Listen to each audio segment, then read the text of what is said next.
اعوذ باللہ من الشیطان الرجیم بسم اللہ الرحمن الرحیم رب اشرح لی صدری ویسر لی امری واحلل عقدۃ من لسانی یفقہوا قولی رب زدنی علما۔ سورہ آل عمران کی آیت نمبر 30۔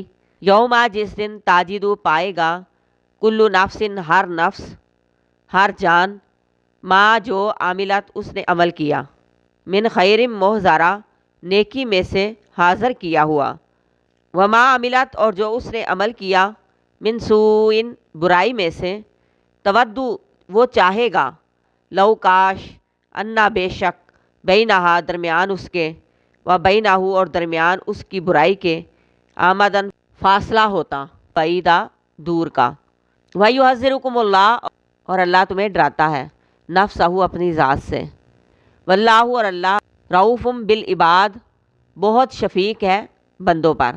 جس نے ایک ذرے کے برابر بھی نیکی کی ہوگی تو وہ نیکی اس انسان کے سامنے لائی جائے گی۔ اس دن انسان کو اس کے کیے ہوئے تمام کام دکھا دیے جائیں گے، اور جو وہ برائی کرتا رہا وہ چاہے گا کہ اس کے اور اس کی برائی کے درمیان دور کا فاصلہ ہو۔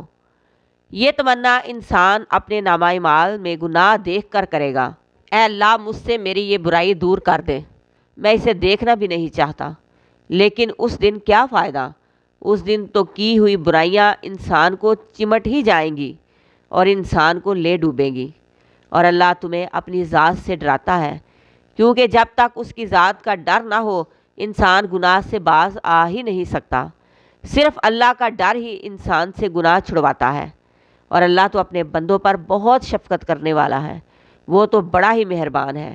یہ اس کی رحمت اور مہربانی کا تقاضا ہے کہ وہ تمہیں دنیا میں خبردار کر رہا ہے کہ گناہ کی طرف نہیں جانا، برائیاں نہیں کمانی، کیونکہ وہ تمہیں آگ میں، جہنم میں لے جانے سے بچانا چاہتا ہے۔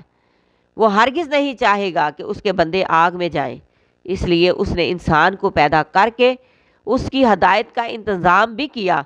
وہ انسان کو ڈراتا بھی ہے اور برائیوں سے روکتا بھی ہے۔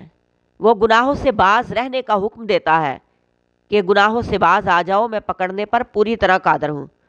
انسان دنیا میں گناہ بڑی دلیری سے کرتا ہے۔